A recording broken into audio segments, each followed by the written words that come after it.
감사합니다. 여러분들 사도행전을 쭉 지금 보고 있는데 한참 지나다 보면은 방향을 잃어버릴 수가 있어요. 그래서 지금 우리가 지나가고 있는 지역이 어디인가를 한번 이렇게 보고 지나가면 좋습니다. 지도를 한번 여러분들 보실까요? 사실 바울과 바나바가 교회에 파송을 받고 선교지를 떠나잖아요. 근데 어디서 출발했습니까? 안디옥에서 출발했죠. 근데 지금도 안디옥이에요, 그죠? 그러니까 안디옥이 두 가운데라 조금 헷갈릴 수 있는데 수리아 안디옥에서 이제 출발을 합니다. 수리아 안디옥에서. 근데 지금 있는 곳은 비시디아 안디옥이에요. 비시디아 안디옥. 안디옥이라는 도시가 이름은 같지만 지역이 다릅니다. 그래서 조금 이렇게 기억하시면 좋겠고요. 이제 수리아 안디옥에서 파송을 받아가지고 구브로라는 섬에 가가지고 복음을 전한 다음에 이제 다시 육지, 지금의 터키 지역이죠. 이제 버가에 도착했다가 그곳에서 곧장 어디로 갑니까?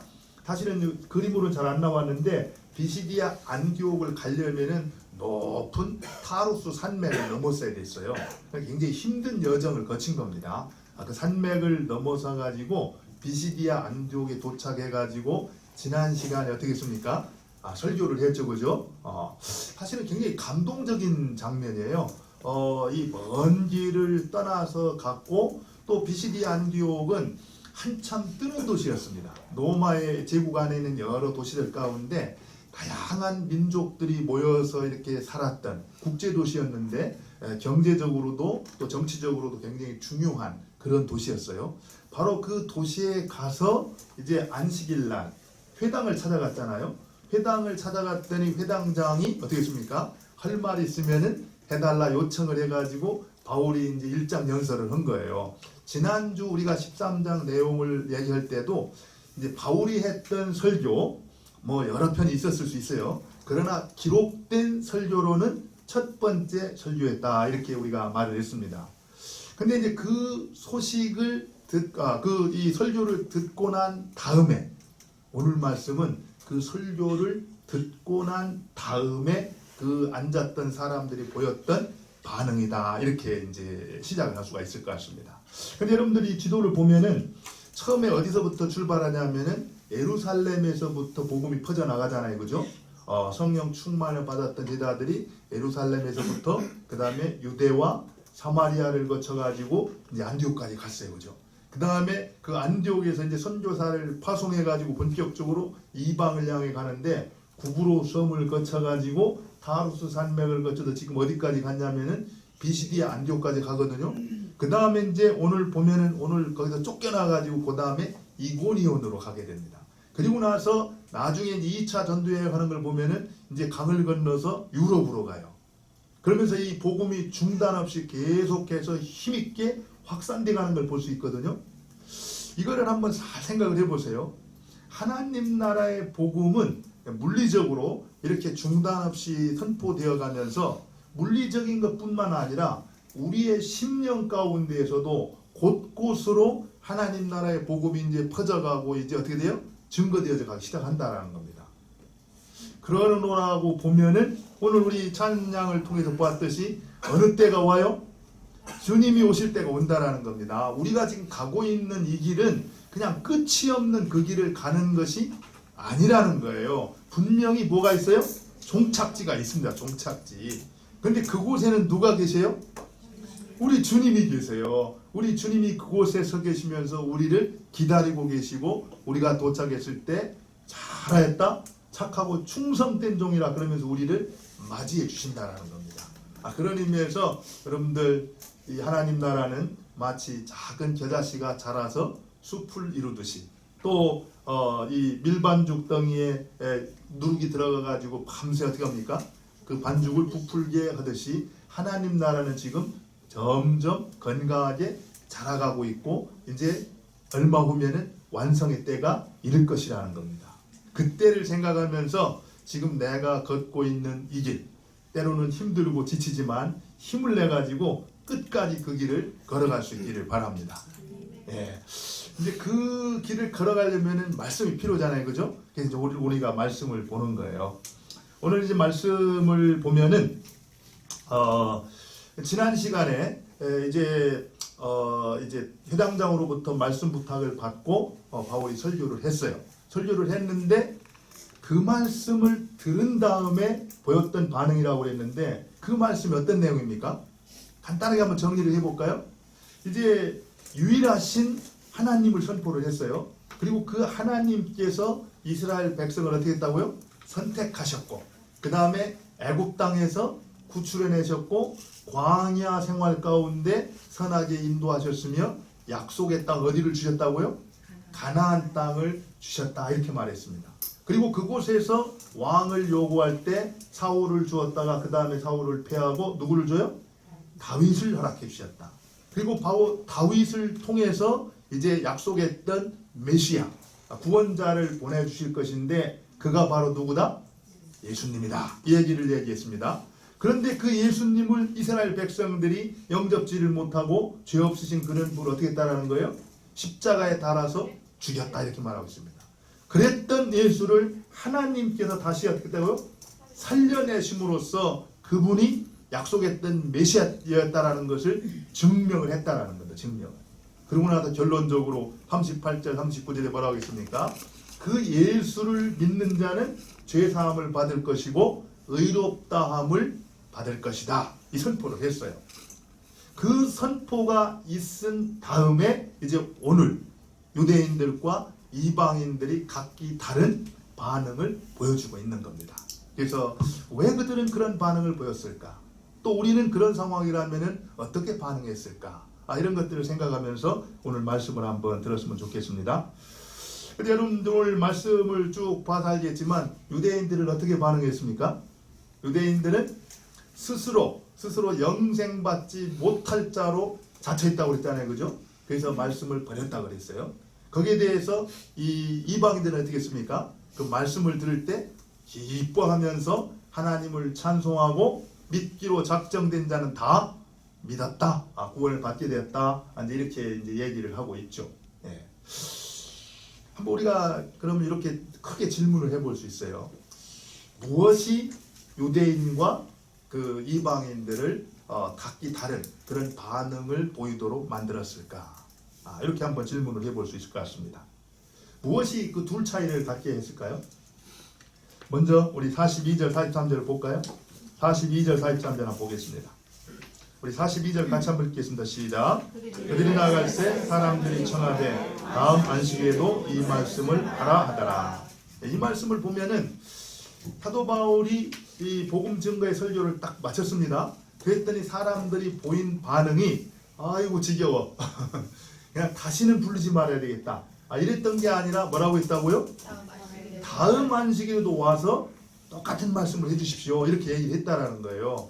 그 얘기는 반응이 좋았다는 겁니까? 나빴다는 겁니까? 좋았다라는 거예요. 43절을 보세요. 회당의 모임이 끝난 후에 유대인과 유대교에 입교한 경건한 사람들이 많이 바울과 바나바를 따르니 그랬거든요. 보통 우리가 집회가 끝나면은 집에 가야 되잖아요. 그죠? 그래서 집에 가지를 않고 계속해서 많은 사람들이 바나바와 바울을 어떻게 따르는 겁니까? 따랐다라는 겁니다. 쫓아갔다라는 거예요. 그래갖고 거기서 두 사도가 더불어 말하고 그들과 더불어 이야기를 쭉 했다는 얘기입니다. 그러면서 항상 하나님의 은혜 가운데 있으라 권면을 했다 이렇게 말하고 있어요. 그래서 이 두 구절의 내용을 보면은 1차적으로 사도 바울이 선포했던 메시지에 대해서 그들이 어떻게 따르는 거예요? 문제 삼는 게 없었다라는 거예요. 둘 다 유대인이 됐든 이방인이 됐든 둘 다 어떻게 따르는 거예요? 긍정적으로 반응했으면서 좋게 여겼다라는 겁니다. 여기까지는 좋아요. 여기까지는. 근데 그 다음에 44절을 한번 보세요. 44절. 44절을 한번 같이 읽을게요. 같이 읽겠습니다. 시작.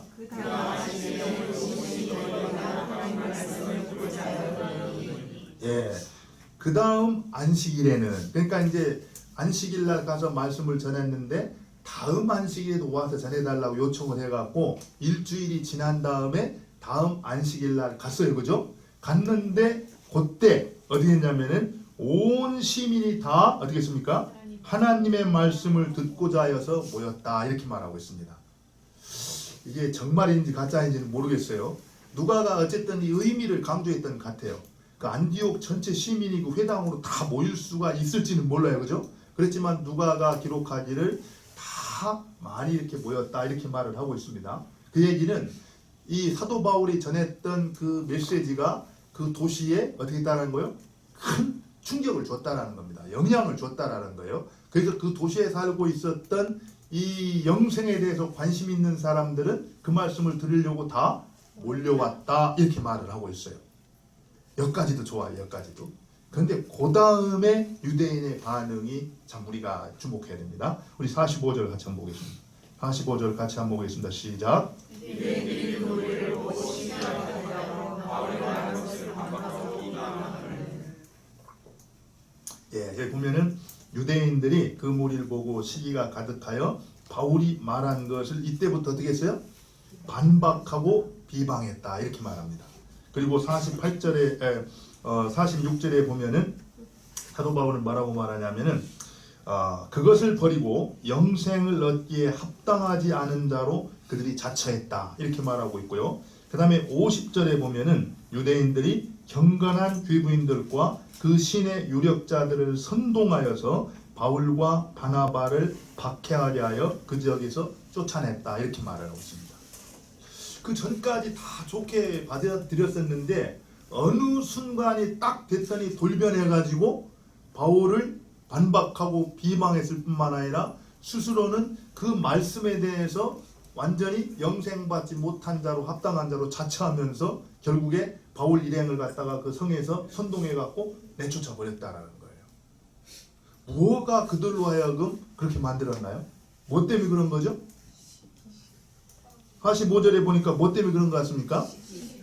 유대인들이 그 모리를 보고 시기가 가득하여 시기심 때문에 결국 그런 일들을 행했다 이렇게 이제 우리가 말씀을 통해 볼 수 있습니다.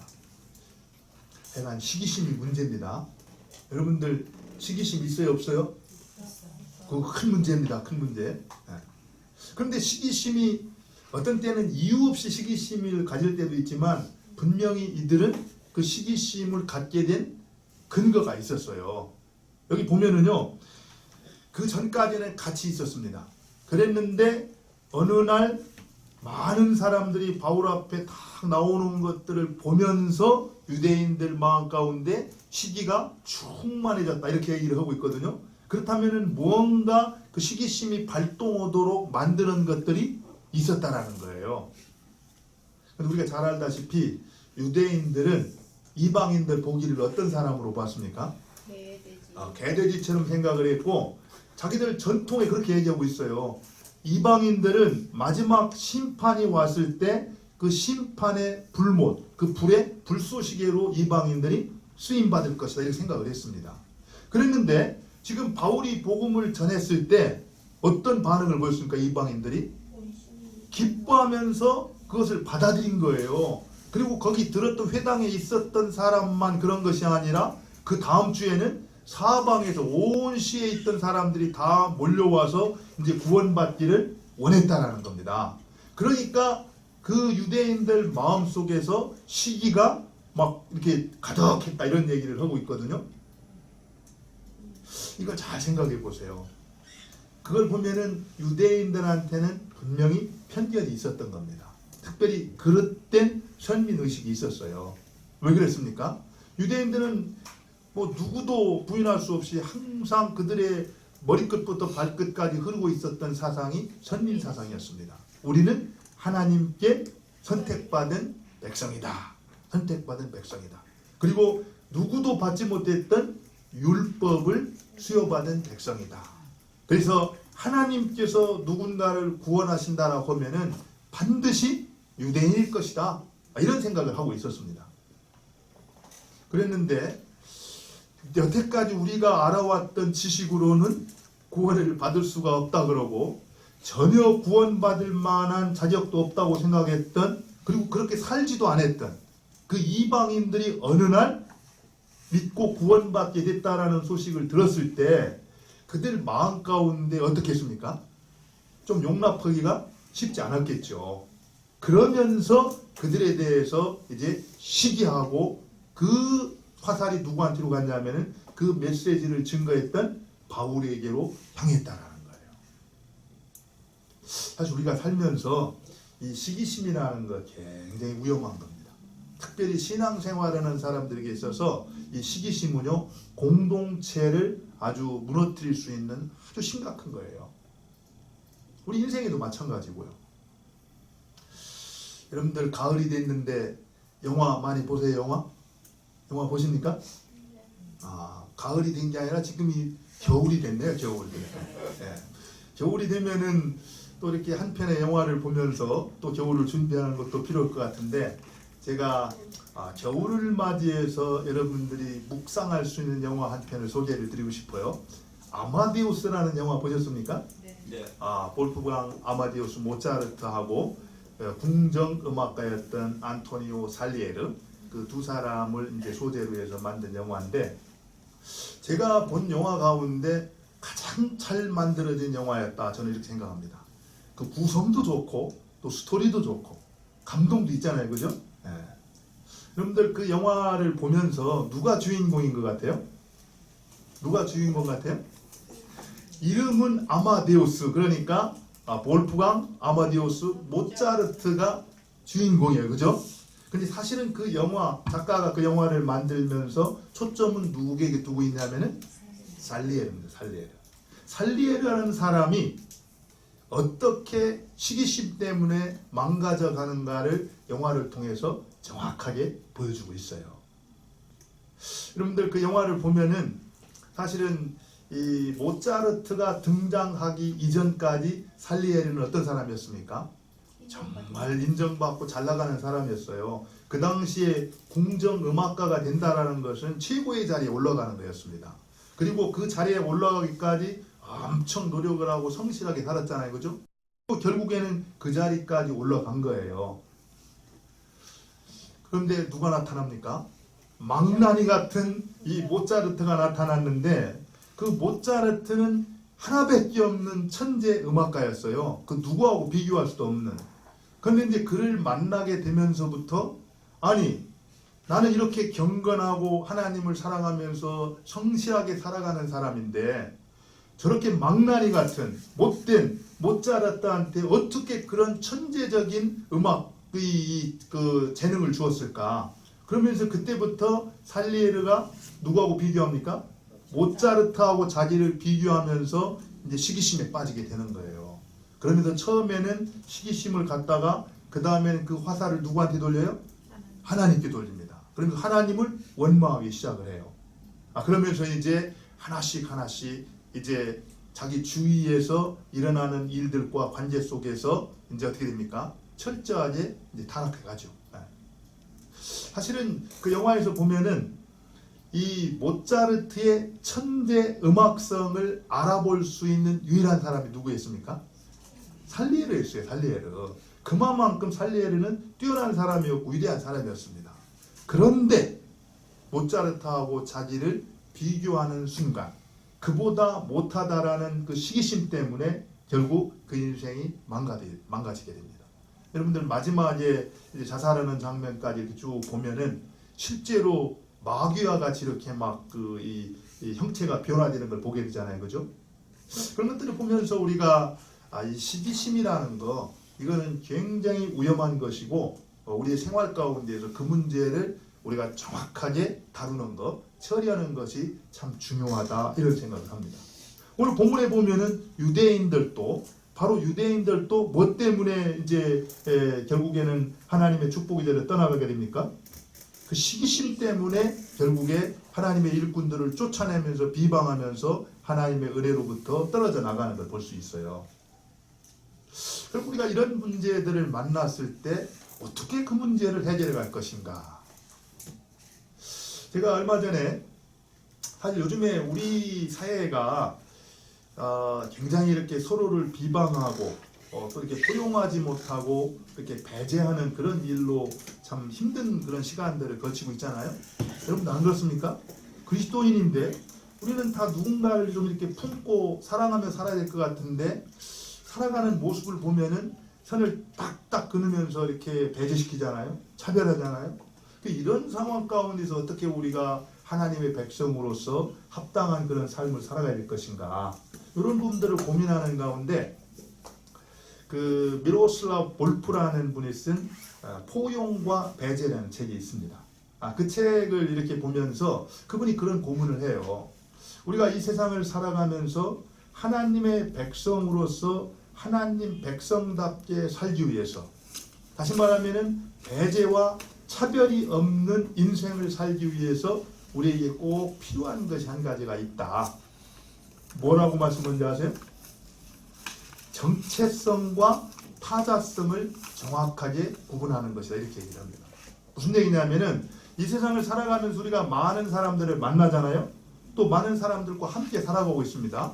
그런 가운데에서 내가 누구인가, 그리고 상대방은 누구인가, 이 부분에 대해서 정확한 인식이 없으면은 우리는 세상이 말하고 있는 대로 차별하고 배제할 수밖에 없다는 겁니다.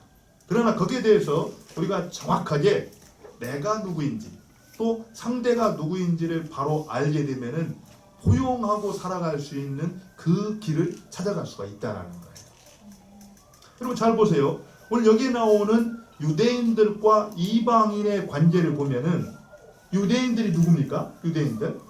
유대인들은 하나님께서 선택했던 택함받은 백성들이잖아요. 그죠? 창세기 12장에 보면은 아브라함을 선택을 합니다. 그래서 이제 이스라엘의 이 아버지가 되게 하고 이스라엘 이제 한 백성을 만드시게 되는데, 그때 아브라함을 선택했을 때 다른 사람은 다 배제시키고 아브라함을 선택한 것이 아니라 아브라함을 선택함으로써 아브라함을 축복의 도구로 쓰셔서 모든 민족을 품으시고자 하는 하나님의 계획이 있었다는 겁니다. 그렇기 때문에 그 아브라함의 선택은 아브라함을 선택하고 이방인들을 배제시킨 것이 아니라 아브라함을 통해서 모든 민족을 구원하시고 복주시려는 하나님의 뜻과 계획이 있었다는 거예요.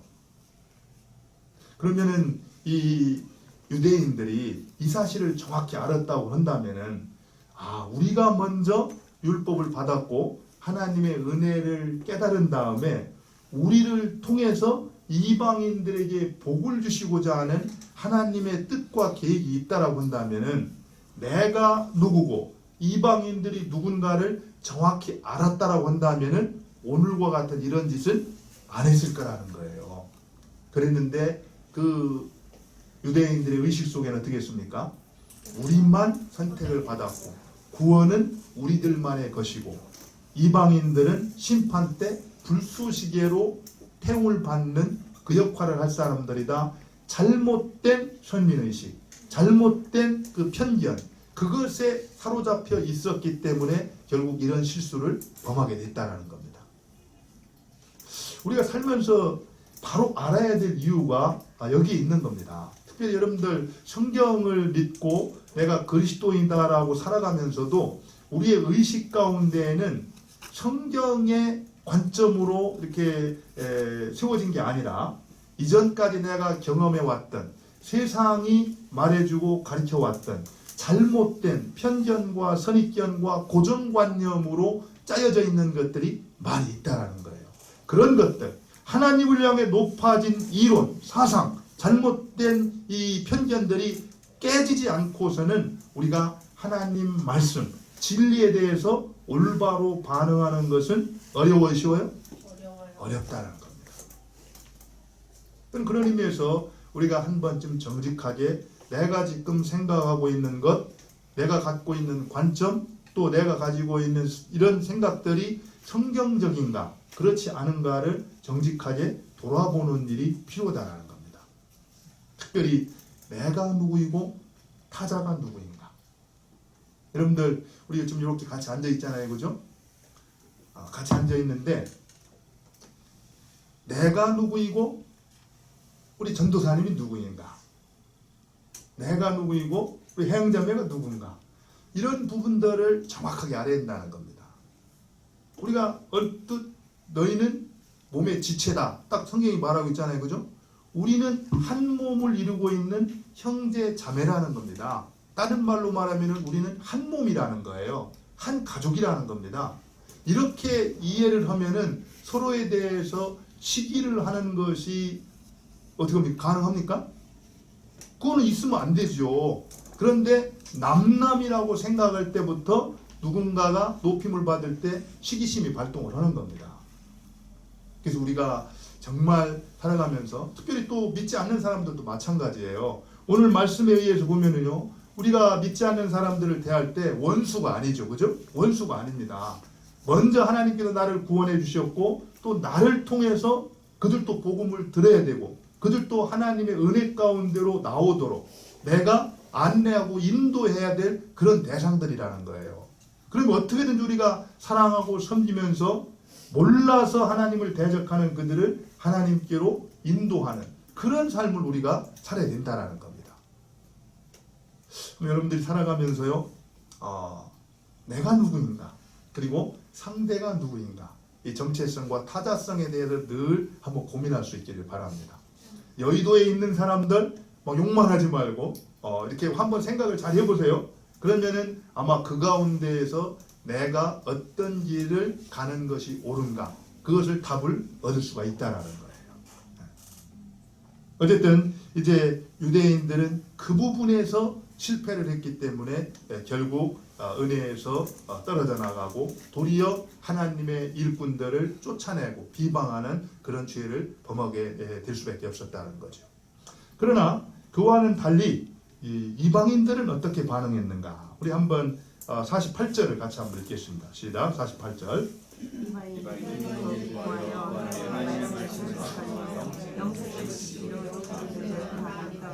예, 여기 보니까 이방인들이 듣고 기뻐했다 그랬거든요.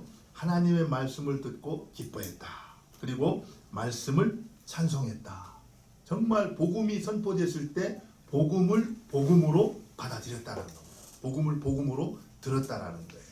사실은 유대인들처럼 편견이나 어떤 이 고정관념, 그릇된 어떤 선민의식 이런 것들이 없었기 때문에 진리의 말씀이 선포되어질 때 그것을 그대로 수납할 수가 있었다는 겁니다. 그래서 결국에는 어떻게 했어요?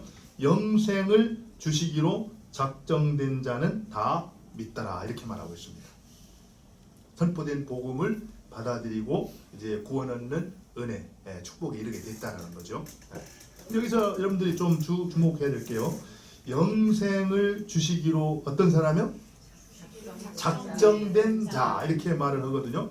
그러면은 우리가 작정된 이 표현을 할 때 이제 보통 그런 생각을 해요. 우리는 대부분 떠오르는 게 어떤 교리입니까? 선택과 애정 이 교리가 떠오르죠, 그죠? 그래가지고 아마 하나님께서 그 사람들은 선택해서 구원하기로 작정을 한 사람, 정해놓은 사람이야 이런 생각을 하기가 쉬워요.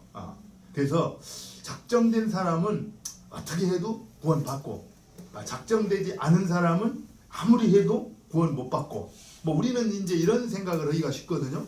근데 성경에서 애정과 작정 교류는 그런 교리가 아니라는 겁니다. 여기서 특별히 이 로뎀이라는 학자는 이 강조된 성경 Emphasized Bible이라는 그 번역에서 이 부분을 어떻게 표현을 하고 있냐면은 구원받기로 열망을 가진 사람들은 다 믿더라 이렇게 표현을 하고 있습니다. 다시 말하면은 작정되었다라는 것을 앞에서 말씀을 통해서 뭘 들었어요? 복음을 들었잖아요, 그죠? 누구든지 이 복음을 듣고 예수님을 믿는 자는 죄 사함을 받고 어떻게 했다고 했습니까?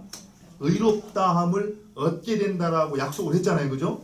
그 약속을 믿고 그 구원을 받기를 열망해서 믿었던 사람들, 그 사람들을 바로 작정된 사람들이었다 이렇게 말하고 있다는 겁니다.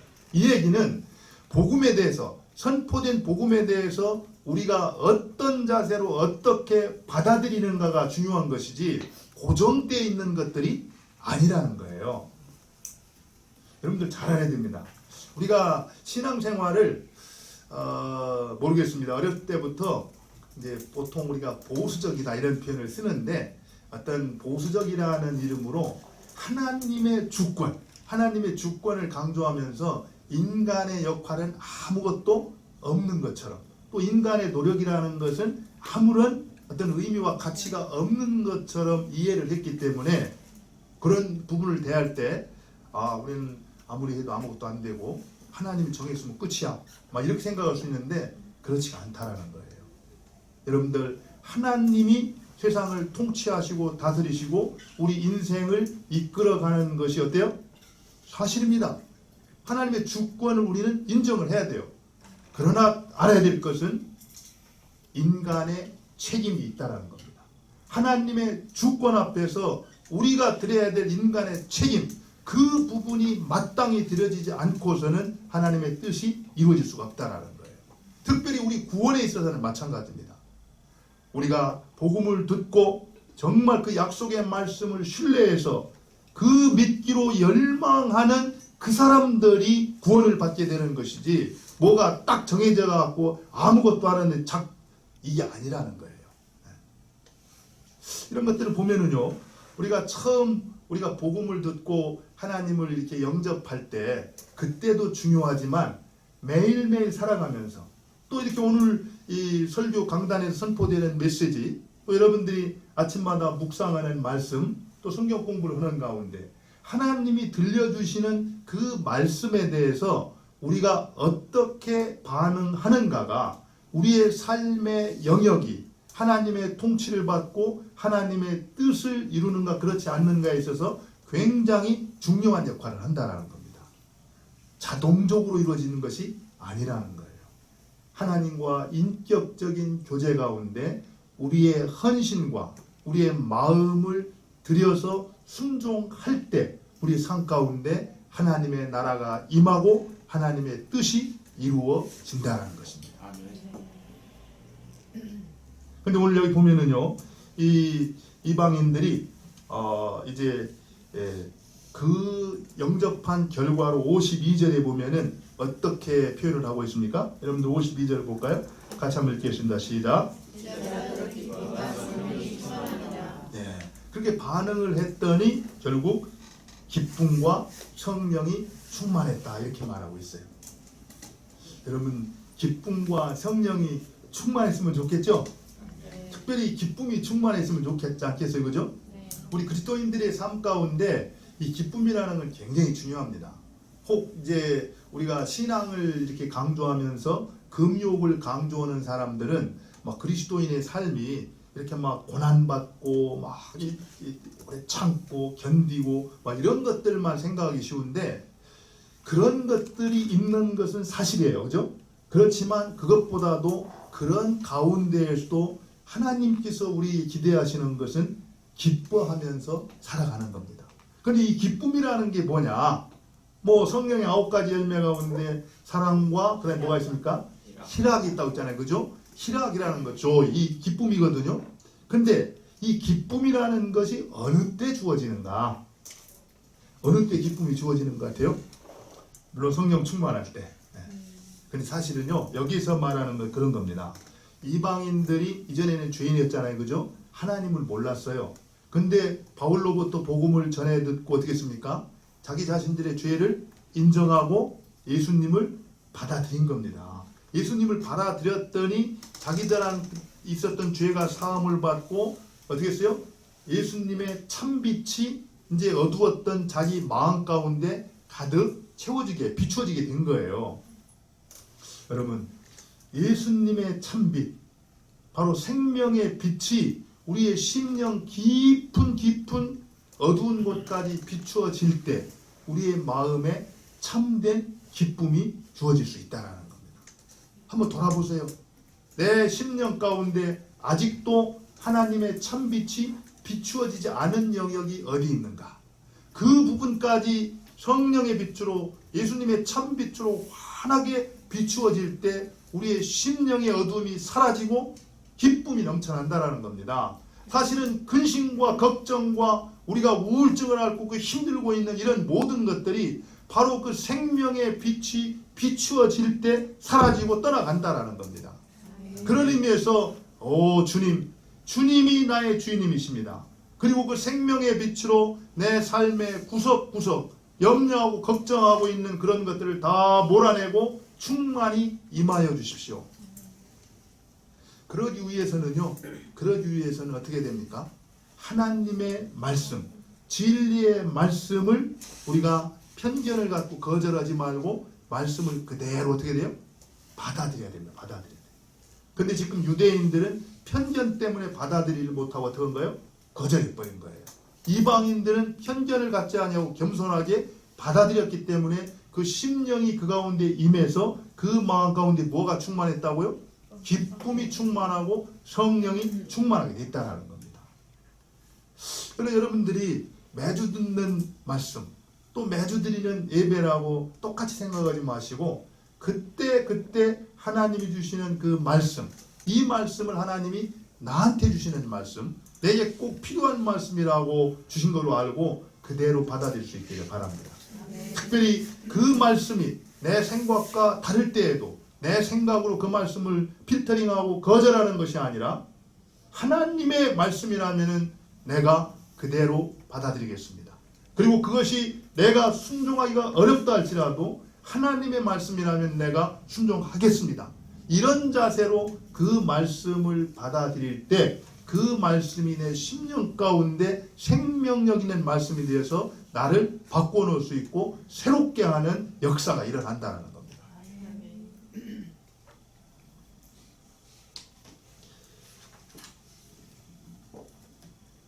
오늘 말씀을 이제 맺도록 할게요. 그렇다면은 실제로 우리가 말씀을 듣고 맞습니다 이러고 이제 우리가 이렇게 끝나기가 쉽잖아요, 그죠? 그러면은 교회당 문을 딱 나가면 다 잊어버려요, 그죠? 그래서 이 말씀을 어떻게 우리의 삶 가운데서 적용하고 실천할 수 있을까? 한 구절 말씀을 제가 소개를 해드릴게요. 갈라디아서 5장 16절입니다. 바울이 우리에게 주시는 권면인데 우리 같이 한번 읽도록 하겠습니다. 같이 한번 읽습니다. 시작. 내가 이르노니 너희는 성령을 따라가라. 너희는 육체에 죽지 아니하리라. 예. 사실 바울은 뭐라고 말하냐면은 시기심을 버리고 편견을 버리고 또 고정관념을 버리고 그릇된 선민의식을 버리고 있는 그대로 하나님께서 말씀하시는 말씀을 하나님의 말씀으로 받아들이고 그대로 순종할 것을 얘기하고 있습니다. 그런데 말하기를 성령을 조차 어떻게 했습니까? 행하라. 성령을 따라서 행하라. 이렇게 말하고 있어요. 이 얘기는 우리가 살아가면서 신앙생활에 있어서 가장 근본적인 문제를 다루고 있는 거예요. 그건 뭡니까? 주재권, 주도권을 누구한테 돌리라는 거예요? 하나님께 돌리라는 겁니다. 내 인생의 주도권을 내가 쥐고 있지 말고 그 주도권을 누구한테 맡기라는 거예요? 성령 하나님께 맡기라는 겁니다. 그리고 성령 하나님이 인도하시는 대로 내 의지를 들여서 뭐라고요? 순종하고 따라가라는 거예요. 이게 하나님과 우리의 바른 위치인 거예요. 내가 주인이 되는 것도 위치가 아니고요. 나는 아무것도 없습니다 하고 모든 걸 팔짱 끼고 있는 것도 우리의 위치가 아니고 우리의 주도권을 성령 하나님께 맡겨드리고 그분의 인도하심에 따라서 우리는 의지를 들여서 철저하게 순종하는 삶으로 나가는 것. 이것이 하나님과 우리의 바른 관계라는 겁니다. 그렇게 살면은 어떻게 한다고요? 육체의 욕심을 이루지 아니하리라. 시기심과 염려와 걱정을 이루지 않는다라는 겁니다. 내가 염려하지 말아야 되지, 걱정하지 말아야 되지, 시기심 갖지 말아야 되지, 이렇게 결단해가지고 염려, 걱정, 시기심이 없어지는 것이 아니라 내가 성령의 순종을, 성령 인도하심에 순종해서 살아갈 때 그런 것들이 이루지 않는다라는 겁니다. 그런 것들. 그래서 이번 주 지나시면서 다른 때는 몰라도 이번 주는 꼭 여러분들이 한번 그렇게 해보세요. 성령의 인도하심을 따라 살기를 원할 때 우리가 이렇게 해야 될 질문이 하나가 있습니다. 전에도 한번 제가 말씀드렸는데 어떻게 해요? 예수님이라면 어떻게 하실까? 좀 더 정확히 말하면은 예수님이라면은 지금 이곳에 있는 내가 이 상황에서 어떻게 행동하기를, 말하기를, 생각하기를 원하실까? 이렇게 질문을 드리고 정말 주님께서 내가 이랬으면 좋겠다 이런 마음을 주실 때 그러겠습니다. 뒷일은 내가 생각하지 아니하고 말씀에 순종해서 그렇게 하겠습니다. 이렇게 순종을 할 때 틀림없이 하나님께서 약속하신 그 뜻이 우리의 삶을 통해서 이루어질 것입니다. 그리고 그 하나님께 영광을 드리고 찬송을 드리는 그런 한 주가 될 수 있기를 바랍니다. 우리 같이 한번 기도합시다. 오늘 말씀을 생각하면서 같이 한번 기도하겠습니다. 하나님, 오늘 말씀을 통해